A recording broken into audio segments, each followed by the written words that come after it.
అందరికి నమస్కారం. ఈ బ్రహ్మ ముహూర్తం, அபிஜித் காலம்னு ஒன்று, ஓதுவழி நேரம்னு ஒன்று. இதை பற்றி பார்ப்போம். பிரம்ம முகூர்த்தன்றது காத்தால 4:30லேருந்து 6.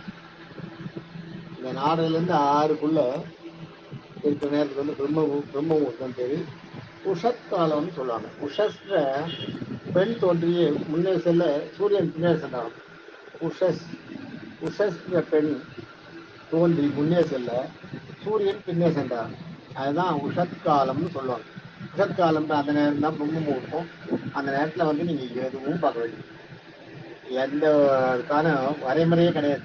எந்த நாள் கோள் கிழமை எதுவுமே தேவையில்லை. அந்த பிரம்ம முகூர்த்தம்ன்றது வந்து அவ்வளவு ஒரு உத்தமமான நேரம். முனிவர்களும் யோகிகளும் சித்தர்களும் நடமாடுற நேரம். காற்றுல வந்து நல்ல சுத்தமான காற்று இருக்கும். ராத்திரியெல்லாம் யாரும் நடமாட்டல, அதனால காற்று சுத்தமாக இருக்கும். சயின்டிஃபிக்காக பார்த்தா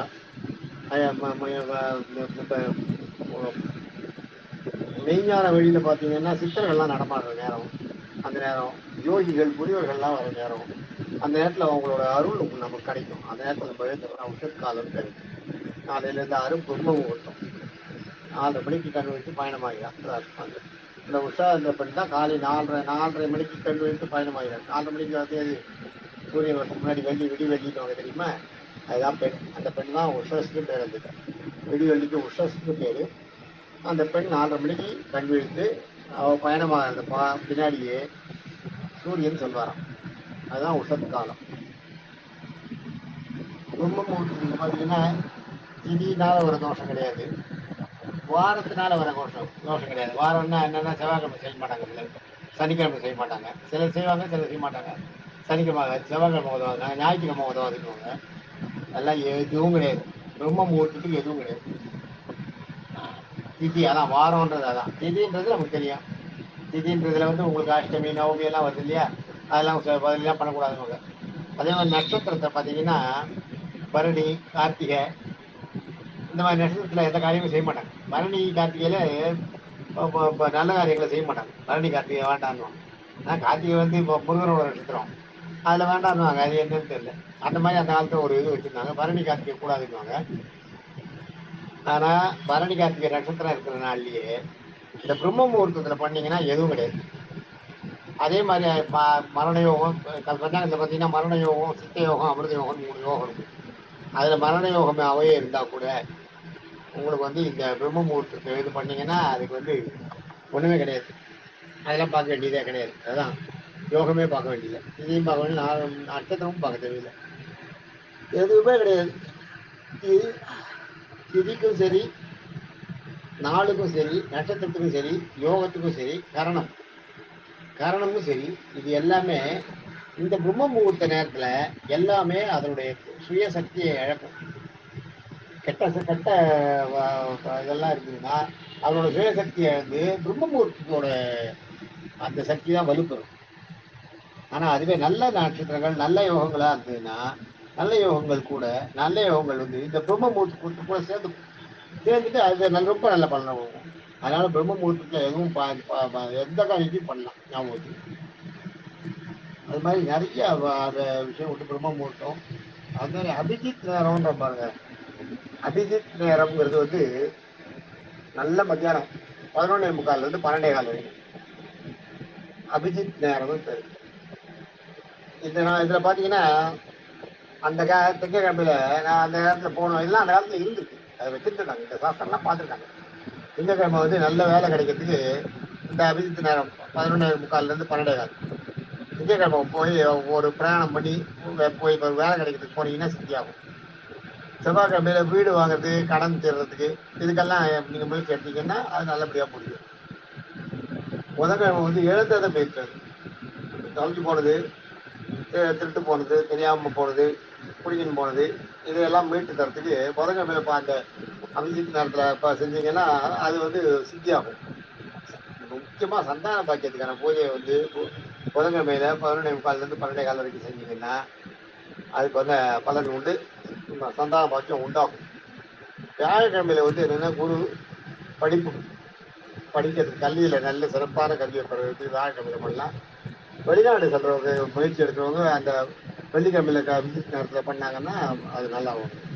சனிக்கிழமை வந்து சண்டை வழக்கு இதுல எல்லாம் சண்டை சச்சரவு வியாட்சியம்ன்றாங்க இல்லையா வழக்கு, இதுல எல்லாம் ஜெயிக்கணும்னா சனிக்கிழமையில அந்த அபிஷேக் நேரத்தில் அந்த காரியத்தை தொடங்கணும்.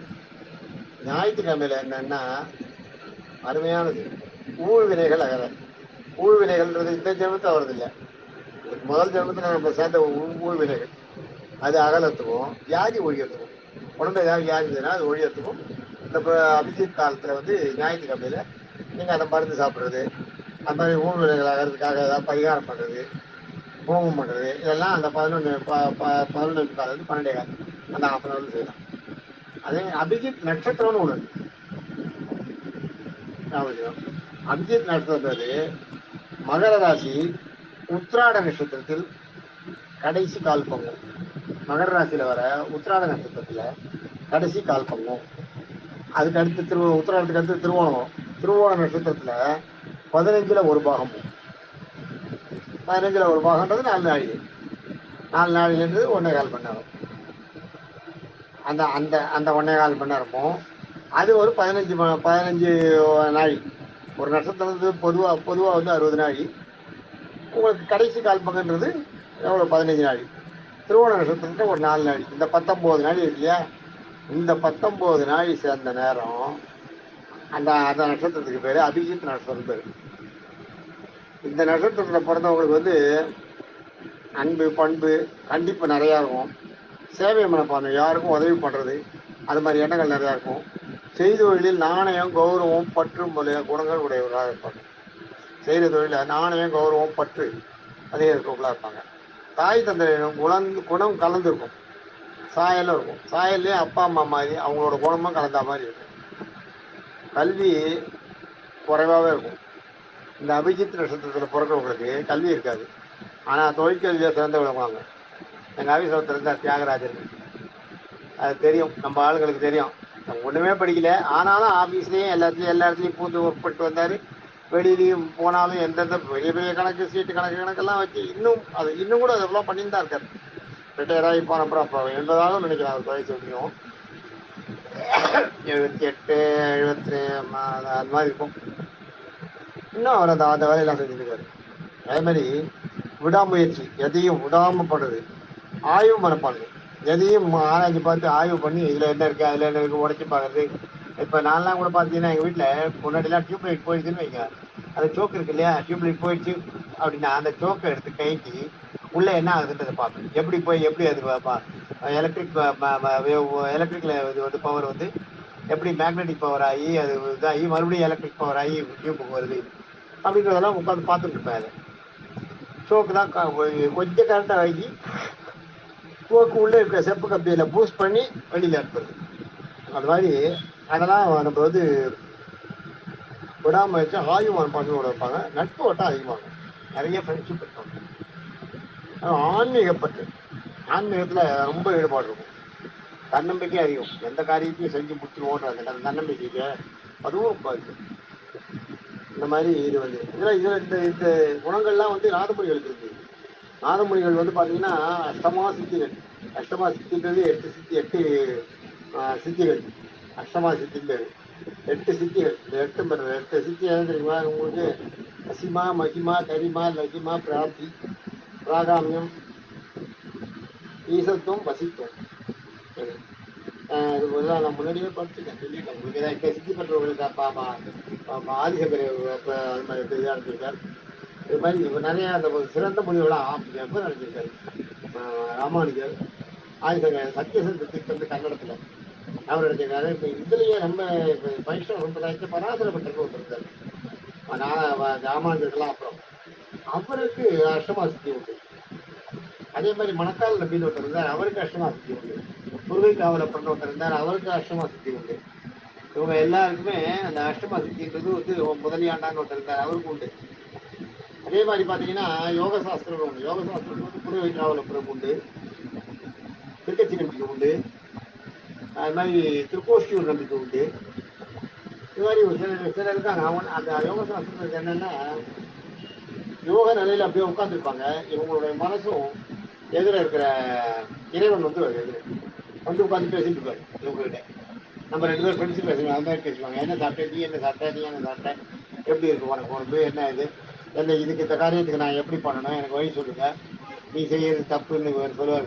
இறைவனை பார்த்து சொல்லுவார், தெய்வத்தை பார்த்து நீங்கள் பண்ணுறது தப்பு, இது பண்ணக்கூடாது, இது மாதிரி எனக்கு இந்த காரியம் நடக்கணும், நடத்தி கொடுத்துருப்பாங்க. அது அஷ்டமா சித்தின்றது அந்த இதெல்லாம் பெற்றோம். அதை அடைஞ்சவங்களால தான் அது முடியும். திருக்கோஷ்டி நம்பி வருவார். நம்ம திருக்கட்சி நம்பிக்கை பாட்டே இருக்கு, நமக்கு தெரியும் இல்லையா? நான் இப்போ வந்து சொல்லியிருக்கேன் உங்களுக்கு.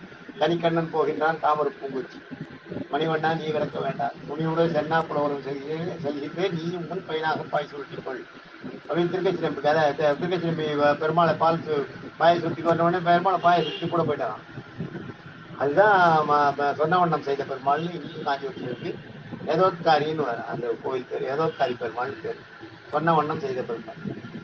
அதே மாதிரி நம்ம பெருமாளை பாயை சுற்றி போனப்போ அந்த ராஜா வந்து பயந்து போய், பல்லவ ராஜா வந்து மறுபடியும் அவங்க எங்கே போனாங்க தேடி கண்டுபிடிச்சி அவங்க இடத்துல போய் அவங்க இடத்துல போய் மறுநாள் காத்தால அவங்க காலில் வந்து கூப்பிட்டு மறுபடியும் வந்துடணும்னு கேட்டவுடனே மறுபடியும் பாடுற திருக்கட்சி பெருமாள்கிட்ட, தனிக்கண்ணு போகவில்லை தாமரை பூங்கச்சி மணிவண்ணா நீ செல்ல வேண்டாம், துணியுடைய செல்வா புலவனும் விரும்புகின்றேன், நீ உன் பையனாக பாய் விரித்துக் கொள் அப்படின்னு பாடினோடனே அந்த பாயை வச்சு அங்கே போய் பாதையே போகல.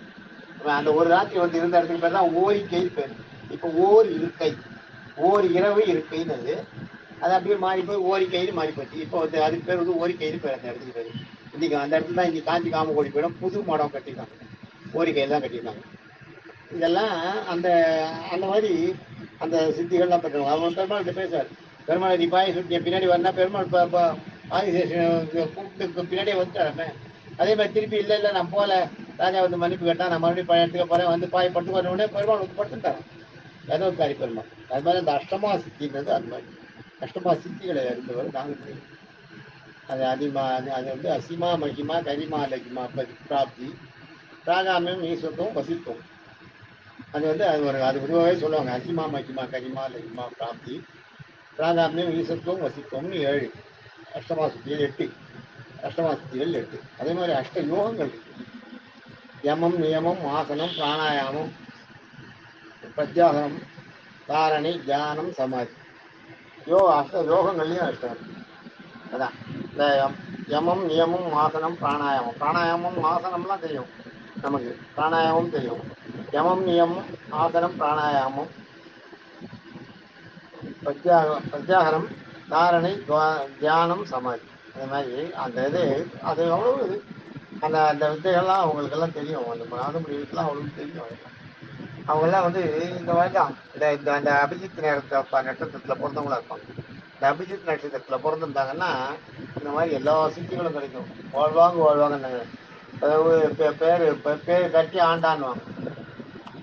அந்த மாதிரி வாழ்ந்தவங்க நிறைய. அது மாதிரி நிறைய சொல்லலாம். அரையர்களுக்கு வந்து அவங்க நாதமுடி வந்து அக்காவோட பிள்ளைங்க தானே, அக்கா பசங்க 2 பேர் தானே அரையர்களோட அந்த இதெல்லாம் கற்றுக் கொடுத்தாரு.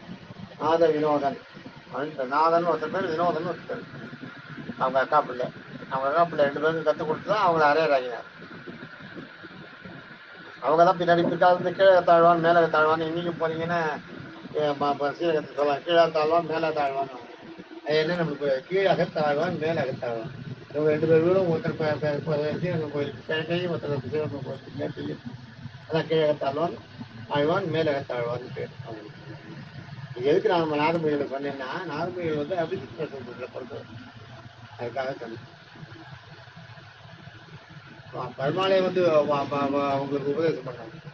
அந்த கீழே தாழ்வான் மேலக தாழ்வானுக்கு அவங்களுக்கு உபதேசம் பண்ணி அவங்கள வந்து சிஷ்யனாயத்துக்கு பெருமாளே வந்து இருக்கிறாங்க. அதுதான் அதே மாதிரி அந்த அரையர்கள் அவங்க 2 பேரும் இந்த பாடி ஏற்படுது குல்லா பட்டு மாலை அறையும் கொடுத்தாங்க பெருமாள். அதனால தான் இன்றைக்கும் பார்த்தீங்கன்னா அந்த அரைய சேவையில் பார்த்தீங்கன்னா தலையில் ஃபுல்லாக போட்டு இருப்பாங்க, பட்டு துணி போடணுமா, மாலை விடணுமா. ரொம்ப வசதி அவங்க வந்து ரொம்ப வசதி. ஆனால் அவங்க தட்டு அன்றைக்கி அவங்க ஆடுவாங்க. அந்த அந்த குல்லா அந்த பட்டெல்லாம் பெருமாளே கொடுத்துலாம். அதனால் இவங்கெல்லாம் வந்து இந்த அபிஜித் காலத்தில் போட்டவங்களா இருப்பாங்க. வாழ்வாங்கு வாழறதுன்னு அது மாதிரி வாழ்ந்தவங்க. தேங்க்யூ. நாளைக்கு வேற ஒரு